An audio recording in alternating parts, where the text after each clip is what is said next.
apa kabar? Senang sekali Halo Indonesia bisa menyapa Anda di rumah hari ini. Ya, serangkaian informasi terkini dan inspiratif akan kami hadirkan selama 1 jam ke depan. Antara lain, pemerintah gencar tekan emisi gas karbon.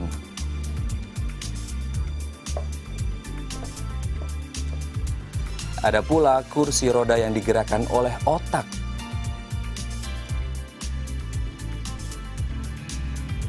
Ya, selain itu hari ini Halo Indonesia akan membahas peran etnis Tionghoa dalam perkembangan bangsa Indonesia. Selengkapnya dalam segmen Bincang.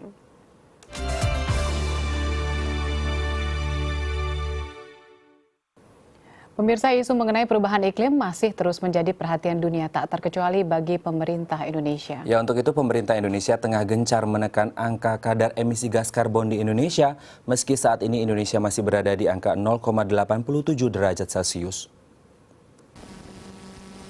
Pasca konferensi tingkat tinggi perubahan iklim PBB di Paris, Prancis pada akhir tahun 2015 lalu, melahirkan sebuah kesepakatan internasional berupa komitmen yang mengikat antar negara di dunia, termasuk Indonesia, untuk melakukan pengurangan emisi gas karbon atau gas rumah kaca yang mulai diterapkan pada tahun 2020 mendatang.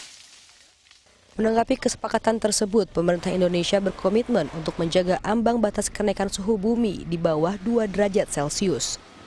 Berbagai upaya mulai dilakukan oleh pemerintah Indonesia, salah satunya dengan mengadakan sosialisasi kepada masyarakat mengenai pentingnya menjaga suhu bumi melalui kegiatan festival iklim yang diadakan sejak tanggal 1 hingga 4 Februari 2016 lalu. Sekarang adalah bagaimana menjabarkan komitmen penurunan emisi pada tahun 2030 sebesar 29% tadi ke semua sektor yang terkait. Jadi sektor berbasis lahan, termasuk kehutanan, kemudian pertanian, dan sektor-sektor lainnya yang bergerak di bidang itu.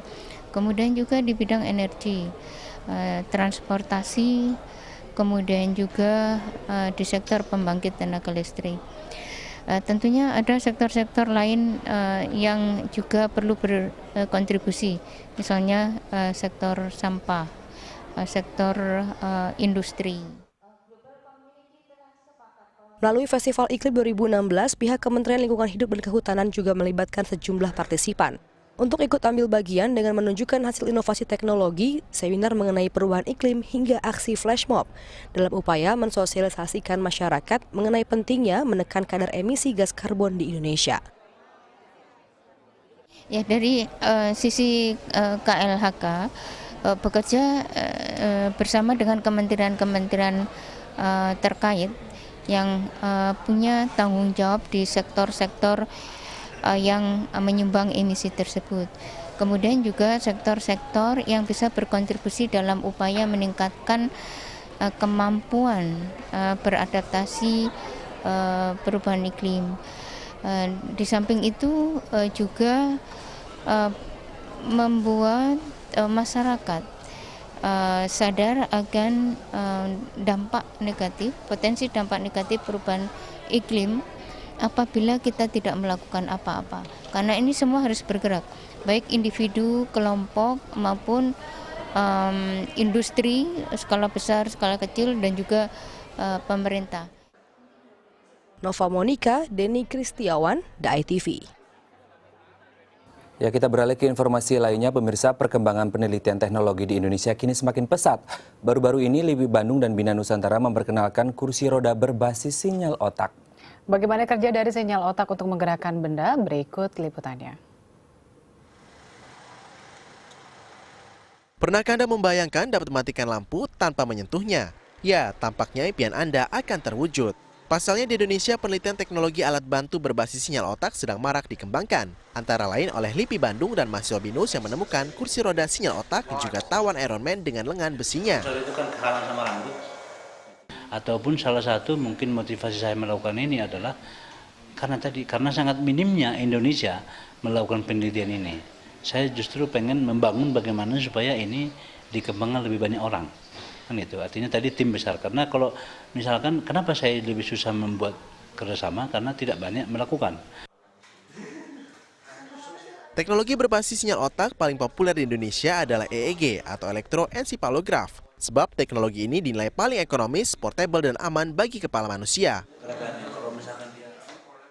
Fungsi dasar EEG yaitu menerjemahkan pola sinyal atau gelombang dalam otak manusia menjadi kode perintah untuk komputer. Kemudian komputer akan mengubah kode tersebut menjadi gerakan. Namun pekerjaan itu tidak cukup mudah sebab otak manusia memiliki 3 bagian yaitu motorik, sensorik, dan afektif yang masing-masing memiliki gelombang yang berbeda. Selain itu otak manusia juga bersifat personal, artinya tiap orang memiliki detail gelombang yang berbeda. Namun pakar sinyal otak dari Lembaga Ilmu Pengetahuan Indonesia, Arjon Turnip, bercita-cita mengembangkan alat-alat bantu berbasis sinyal otak, seperti alat pendeteksi perasaan yang berfungsi membantu dokter dalam mengetahui apa yang dirasakan pasien. Misalkan ada pasien yang sedang dirawat, ini dia lagi kesal, perlu kan? Kita kan perlu tahu, tapi kan dia nggak bisa ngomong. Dari mana kita tahu dia marah atau lagi senang atau lagi bagaimana kan gitu.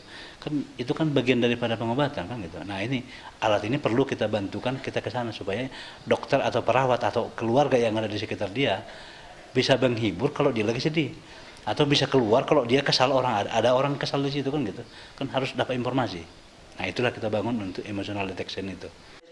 Jadi ceritanya juga Sampai saat ini, penelitian tentang teknologi sinyal otak masih terus dilakukan oleh Lembaga Ilmu Pengetahuan Indonesia, Kampus Bandung. Salah satunya adalah dengan meningkatkan kerjasama dengan rumah sakit dan perguruan tinggi di Indonesia.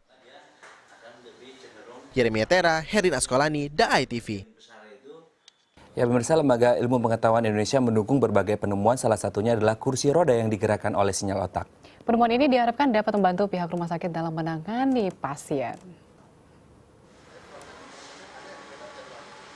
Lembaga Ilmu Pengetahuan Indonesia atau LIPI Kampus Bandung telah menemukan inovasi teknologi kursi roda yang digerakkan menggunakan sinyal otak.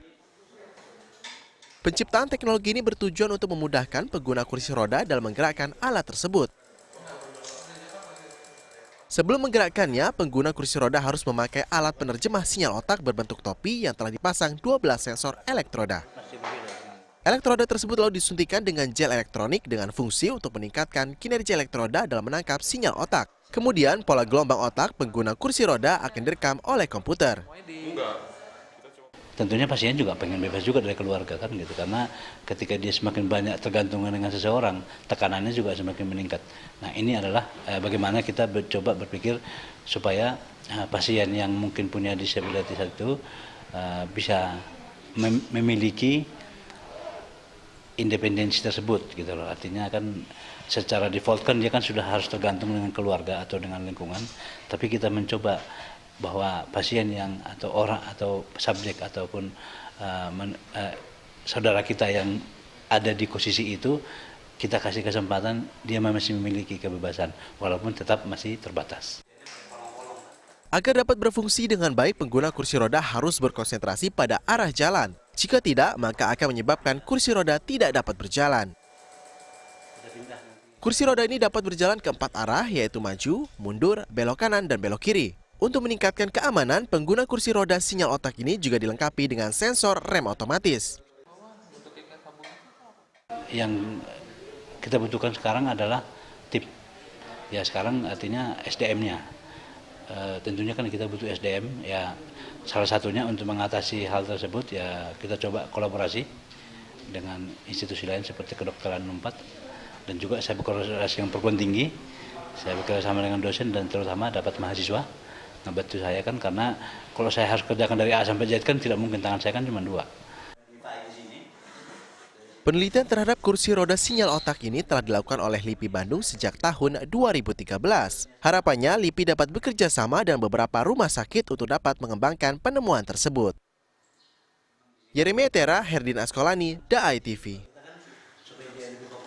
Ya pemirsa, selanjutnya kita akan membahas tentang kontribusi besar etnis Tionghoa di tanah air. Selengkapnya dalam segmen Bincang.